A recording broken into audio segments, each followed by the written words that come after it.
ఆ ఉమ్మడి జిల్లాలో ఆయన పవర్ఫుల్ నేతగా చక్రం తిప్పారు.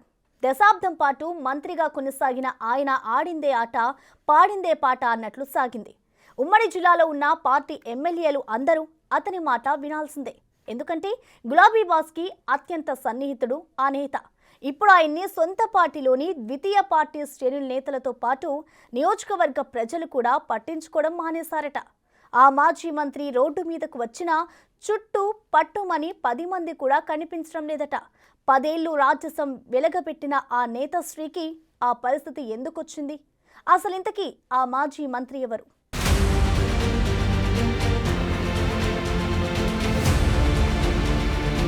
2023 సంవత్సరంలో జరిగిన సాధారణ ఎన్నికల్లో ఉమ్మడి నల్గొండ జిల్లాలో ఉన్న 12 అసెంబ్లీ నియోజకవర్గాల్లో ఒక సూర్యాపేట నియోజకవర్గం మినహా మిగతా 11 నియోజకవర్గాల్లో కాంగ్రెస్ పార్టీ అభ్యర్థులు విజయం సాధించారు. బీఆర్ఎస్ పార్టీ అభ్యర్థిగా సూర్యాపేట నుండి బరిలో నిలిచిన మాజీ మంత్రి జగదీష్ రెడ్డి హ్యాట్రిక్ విజయం సాధించారు. లాయర్ గా కెరియర్ ప్రారంభించిన జగదీష్ రెడ్డి టీఆర్ఎస్ లో చేరి తెలంగాణ ఉద్యమంలో హడావిడి చేశారు.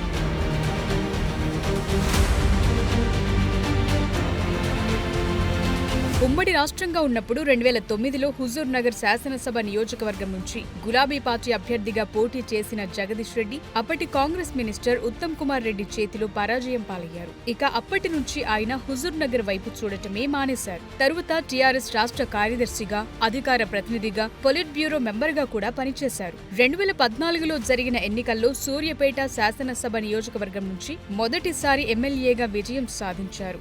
2018 తెలంగాణ అసెంబ్లీ ఎన్నికల్లో సూర్యాపేట అసెంబ్లీ నియోజకవర్గంలో రెండోసారి గెలిచారు.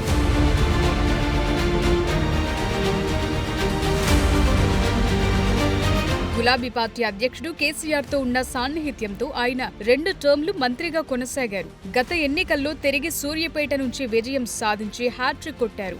ఉమ్మడి నల్గొండ జిల్లాలో కార్ పార్టీకి దక్కిన ఏకైక సీట్ సూర్యాపేటే కావటం గమనార్హం. అదిలా ఉంటే సార్వత్రిక ఎన్నికల్లో కార్ పార్టీ చతికిలబడటంతో ఆ మాజీ మంత్రిని జిల్లాలోనే కాదు సొంత నియోజకవర్గంలో కూడా పట్టించుకునే వారే కరువయ్యారట. సూర్యాపేట సెగ్మెంట్ లో గులాబీ శ్రేణులే ఆయన లైట్ తీసుకుంటున్నాయట.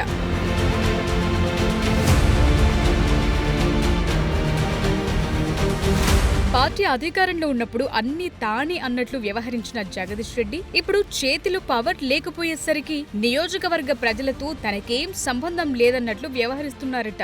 గడిచిన సంవత్సర కాలంగా నియోజకవర్గంలో కేవలం పార్టీ పిలుపునిచ్చిన కార్యక్రమాల్లో పాల్గొనటం, ప్రెస్ మీట్లు పెట్టడం తప్ప బయట ప్రజలను కలవటం కానీ, వారి సమస్యలను పట్టించుకోవటం కానీ చేయటం లేదట.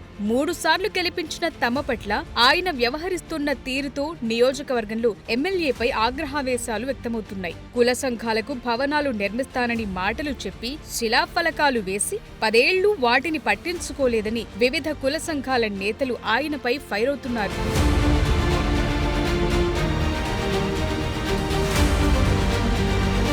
ఇక పార్టీకి చెందిన గ్రామస్థాయి నేతలు, మండల స్థాయి నేతలు సైతం ఆయనపై అసహనంతో కనిపిస్తున్నారు. ఆయన్ను నమ్మి అప్పులు తెచ్చి కాంట్రాక్టు పనులు చేస్తే చివరకు తమకు రావాల్సిన బిల్లులు కూడా శాంక్షన్ చేయించలేకపోయారని గుర్రుగా ఉన్నారట. త్వరలో జరగనున్న స్థానిక ఎన్నికల్లో తమ తడాఖా చూపిస్తామని వారు హెచ్చరిస్తున్నారట.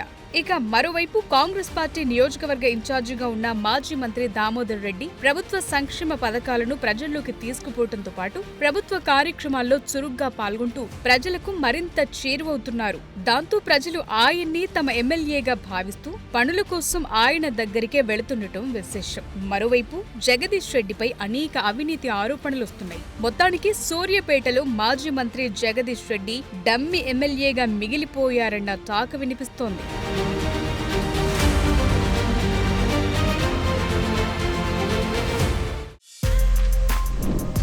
For more videos like this, subscribe Big TV channel.